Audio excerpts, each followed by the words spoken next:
Hey internet friends, welcome back to my channel. My name is Lindsay or Lijo, and today my video for you is on how to SE better. Yes, I'll be doing a little peacocking in this video. If you'd like to talk to me about this subject or anything else related to the cognitive functions, you can book a video session with me below on my platform Snug. So here we go. All right, we're going to be looking at just one concept, one facet of SE, and how we can improve that no matter what your cognitive functions are. All right, so our boy Carl Jung had a little something to say about extroverted sensing that I think is worth reading. So he says, his love, referring to the extroverted sensor, is incontestably rooted in the manifest attractions of the object, aka the sensory. Insofar as he is normal, he is conspicuously adjusted to positive reality. Conspicuously because his adjustment is always visible, always real in the sensor. And I really want to focus on this kind of phrase, his adjustment is always visible, right? So there's motion behind the word adjustment, right? And it is visible, right? So we have the sensor reality attached to that. So it's this movement change in the real tangible world. Now, something I think that is worth mentioning here is that extroverted sensing is the coin of introverted intuition.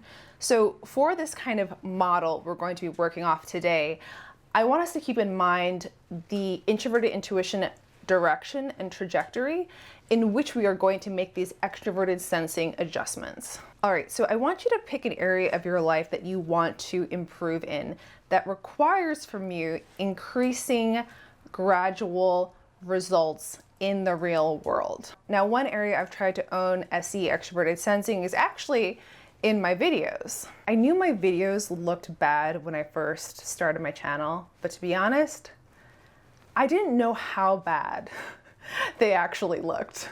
I just wasn't attuned to the SE. I wasn't even really thinking of like how things would look or come across or ways that they, like that wasn't in my mindscape at that time. I knew it wasn't optimal. I knew it wasn't great. I knew that there were things I could do to make it better, but like that process is like, I can't flip that switch on overnight. And so I had to be okay with the fact that this is going to be a growing and learning process. And I would have to be okay with getting a little bit better in reality over time. So for just a little peek down memory lane, let's look at a quick screenshot of one of my earlier videos. Yeah. It wasn't that long ago, folks. I mean, this is probably like maybe like a year and a half, 2 years ago-ish. And I would like to say that I've come a significant way. So what I really committed to a little bit over a year ago was actually in the sensor, making my videos for each session, like each sit down that I record like 3 to 4 videos at once, making them at least 1% better each time. And now this could be anything from improving sound quality, reducing the echo, even actually wearing a mic, because there was a time that I didn't do that, learning how to properly set my white balance, learning how to kind of design the elements of a set, learning how to properly light a subject, learning how to use a freaking diffuser, Lindsay. In what planet is it okay to put that much light on your face when you're already so pale? You're already so pale. And I'm still not there yet. Yeah, I'm still not happy with this, and I'm still going to continue to improve. So again, what's an area in your life in which you need to see physical change and gradual increasing results? Maybe it's your weight. Maybe it's the kind of food that you eat.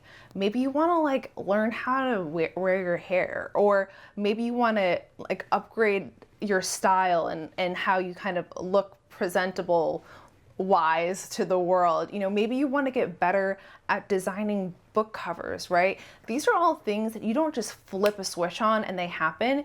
You have to be holding yourself accountable to new sensory change progressively increasing over time. And this is where the extroverted sensors really impress me, because they are so unafraid of just like switching things up, like seeing a better option, seeing a better like new thing, and just being like, all right, well, we're doing that. Like, oh, that plant over there is better. Like, let's just switch it up. You know, let's upgrade the sensory in order to improve the visual, the entity of the sensory.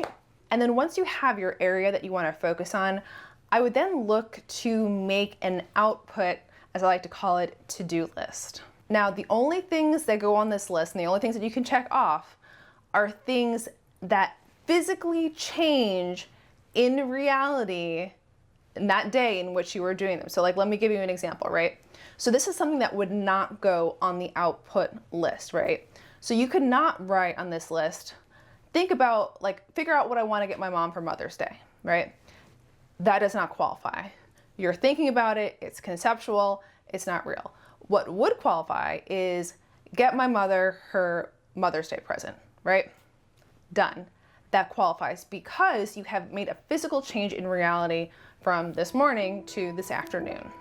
So your takeaways from this today are, what is the area that you want to work on that you need gradual change in? And then what is the output that you can commit to each day, each week, that brings you tangible physical results towards that thing over time, and you're consistent in your increasing of it. You're consistent in your change that you are achieving and really holding yourself accountable to the literal change in the physical reality. So that's it for this video. I hope it helps you on your journey, especially with extroverted sensing, and I will see you in my next video. Goodbye. Conspicuously. Ugh, what a horrible word to say.